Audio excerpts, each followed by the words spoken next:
The inmate who pretended to be someone else, and nearly got released, the man with two names. Before we begin, hit subscribe now. Trust me, this is one story you don't want to lose. The story begins inside Greyridge Correctional Facility, a concrete fortress tucked far from any major city, where winter winds sliced through the yard and the fluorescent lights inside hummed like nervous insects. It was the kind of place where inmates aged faster, where secrets stayed colder than steel bars. And for years, no one paid much attention to inmate number 48291, a quiet man who kept to himself, read old newspapers, and wrote obsessively in a small black notebook. His name was Daniel Rourke, or at least, that was the name the prison believed. Daniel walked with a calmness that didn't belong in a place like Greyridge. Officers noticed he never joined gang tables, never gambled, never argued. Some inmates said he was too clean, too educated, too precise. Others whispered that he had fancy hands, the kind of hands that belonged to someone who used to sign documents, not lift weights or fight for commissary. But in a prison full of lifers and broken men, nobody wasted time studying a ghost. Not until the day he almost walked out the front gate. It started when Officer Marlin, a veteran with 20 years of service and a memory sharper than barbed wire, received a transfer order. A routine early release clearance. Nothing unusual, except it listed Daniel's bunk, Daniel's date of birth, Daniel's supposed term reduction for administrative error correction. Marlin frowned at the paperwork. Greyridge didn't make errors. And even if it did, reductions didn't drop 20 years overnight. He flagged it, scanned it, ran it through the database, and everything matched. Fingerprints. Photo. ID number. Every box lined up perfectly. Too perfectly. When he brought the packet to the floor lieutenant, the response was curt. If the system confirms it, we process it. But Marlin couldn't shake the feeling tightening in his chest. Something about Daniel's calm face in the ID photo bothered him. Something in the eyes. Something off. Meanwhile, Daniel packed his belongings, the handful of books, the neatly folded slacks he saved for years, the worn shoes he polished each night, the black notebook he never let out of sight. He stood ready in the release hallway, expression unreadable. Almost peaceful. As he waited, an officer asked casually, "You excited to be leaving?" Daniel smiled, an unsettling, rehearsed smile. "I've waited a long time," he said softly. But while Daniel waited, Marlin dug deeper. Instinct overrode protocol, he pulled archived logs from Daniel's intake day. Everything looked normal, except for one detail nobody had noticed: the arresting officer's signature didn't match any active law enforcement roster. Marlin's pulse spiked. The badge number belonged to an officer who had retired 3 years before Daniel was supposedly arrested. He grabbed the phone and called the State Bureau. "I need a verification on inmate number 48291, he said. "Something isn't right." 15 minutes later, the call that arrived back froze the blood in his veins. "Inmate number 48291? That's not Daniel Rourke," the agent said. "The real Daniel Rourke is at home in Minnesota. Never been arrested. Never been charged. Whoever you have inside Greyridge is using his identity." Marlin felt the room tilt. "Then who is he?" The agent hesitated before answering. "We don't know. But he's wanted in 3 states under different aliases, and one foreign agency flagged him for disappearance fraud." Marlin didn't wait. He ran. Down the corridor. Past the rec yard doors. Past the medical unit. Heart pounding like fists on metal. But when he reached the release hallway, it was empty. No officers. No inmate. Just a single object lying on the bench, a black notebook. Marlin picked it up, hand shaking. Inside the first page was a message written in exact, elegant handwriting. "You almost let me walk out. But if you're reading this, I know you found the truth." He flipped to the next page, and gasped.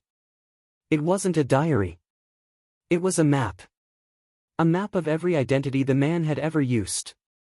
And one name was circled in red ink: the man who didn't exist. 600 words, cinematic, tense, investigative atmosphere. The black notebook felt heavier than it should have, as if the pages carried more than ink. Officer Marlin stared at the red-circled name, Evan Morrow. He didn't recognize it, but the handwriting sent a chill through him. Too careful.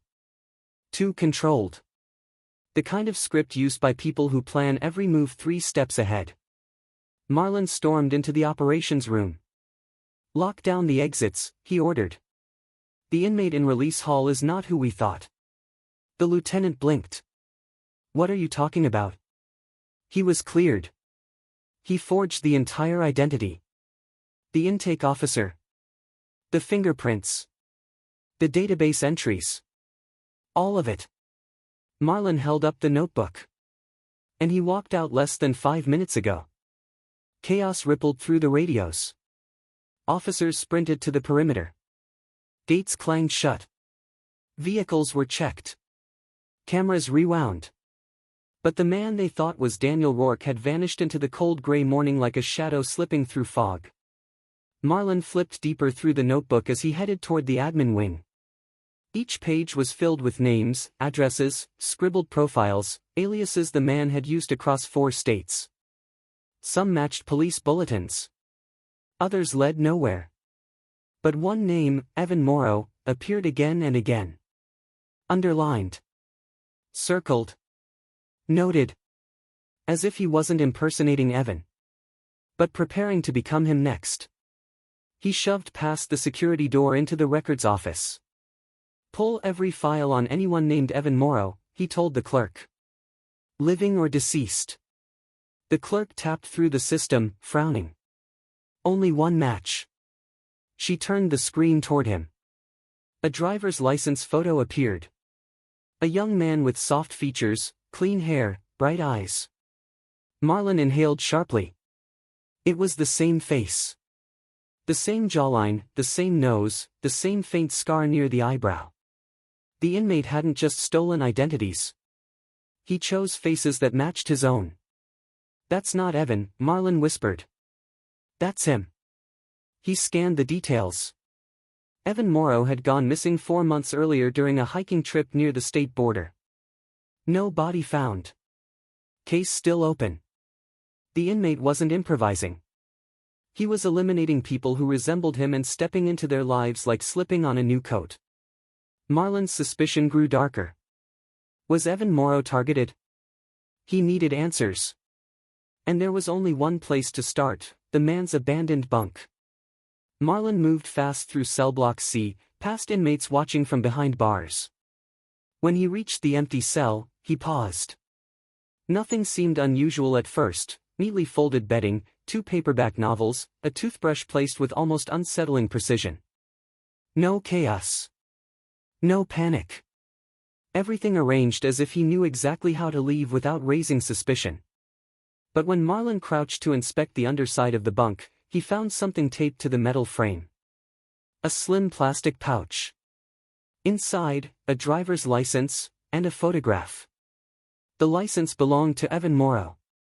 The photograph showed the same young man shaking hands with a real estate agent outside a modest suburban home. In the background, a woman held a "sold" sign. Someone had drawn an X over her face with red marker. Marlin's chest tightened. The inmate wasn't just assuming Evan's identity, he was preparing to step into the man's life. A house. A partner. A job. A future. A stolen future. He sprinted toward the exit door. If they moved fast, maybe they could reach Evan's last known address before the impostor did. Before he could get outside, the warden intercepted him. "Marlin, what is going on?" "I have the State Bureau calling. Media sniffing around. You need to explain this." Marlin thrust the pouch at him. "We released a man who isn't Daniel Rourke. He has multiple stolen identities. And he's heading for this man's home." The warden's eyes widened.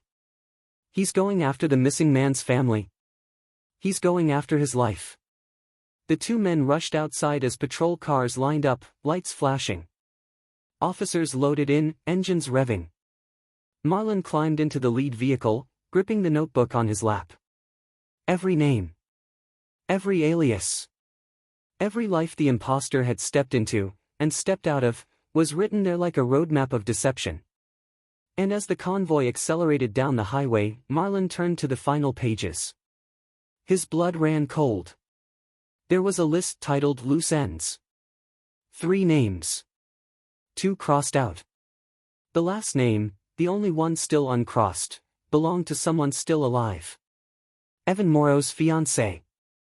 And her address was only 30 minutes away. Becoming someone else.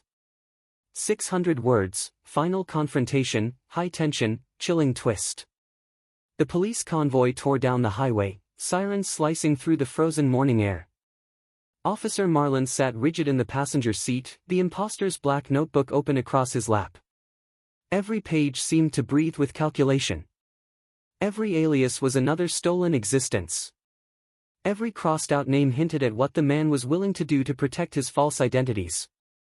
But one name remained uncrossed, Evan Morrow's fiancée, Claire Whitmore. Her address was scrawled in the notebook, underlined twice, almost like a promise. Step on it, Marlon barked. The car accelerated. Halfway there, the radio crackled.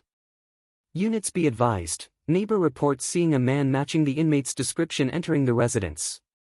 Front door was closed. No sign of forced entry. The impostor didn't need to break in. He already knew how to walk through a door like he belonged there. Marlon felt his pulse thundering.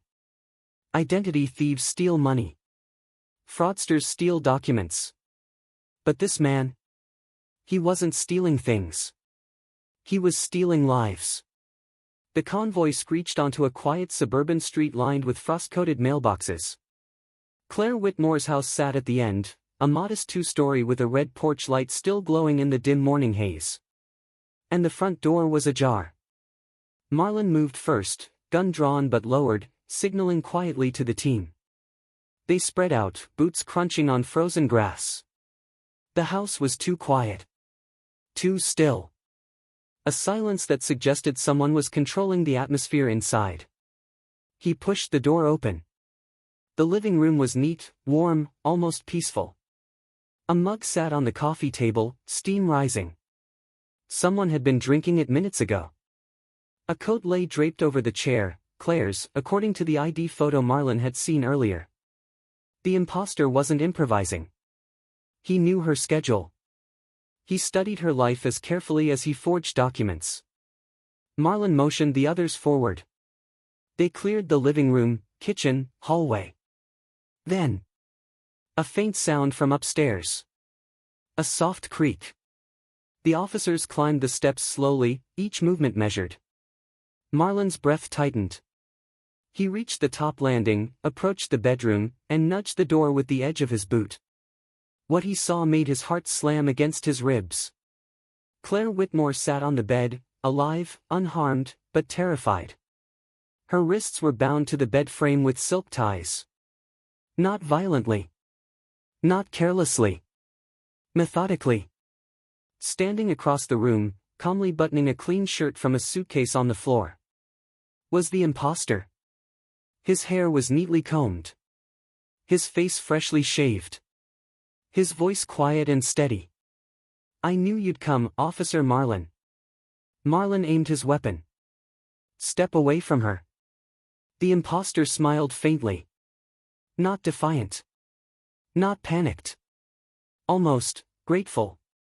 "You're good. Better than the others." "What others?"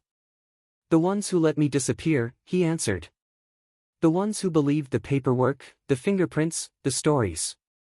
He took a single step forward. Marlon tensed. "Don't move." But the impostor wasn't reaching for a weapon. He reached into the suitcase and pulled out a neatly folded driver's license. Evan Morrow's. He held it between 2 fingers, almost delicately, before placing it on the dresser. "I chose this identity carefully," he said. "A clean life.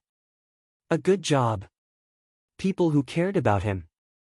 I could have lived as him for years. But you ruined that."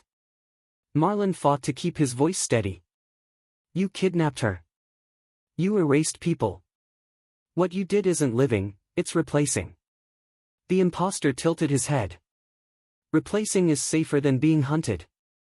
That single sentence landed heavier than any confession. Hunted by who? Marlon demanded. The impostor's eyes darkened. By the people who taught me how to do this. Before Marlon could respond, officers surged into the room, tackling the impostor to the floor. He didn't fight. Didn't shout. He simply whispered as they cuffed him. Check the last page of the notebook. Later, back at the station, Marlon opened the notebook again. He flipped past the aliases, past the maps, past the lists of stolen identities. The final page wasn't a list. It was a warning. If you think capturing me ends this, you don't understand who created me. There was a second line written in faint pencil. And they're already looking for a new face. Marlon closed the notebook slowly, the weight of the words settling like fog over the room. If you think this story was intense, you're not ready for the next one.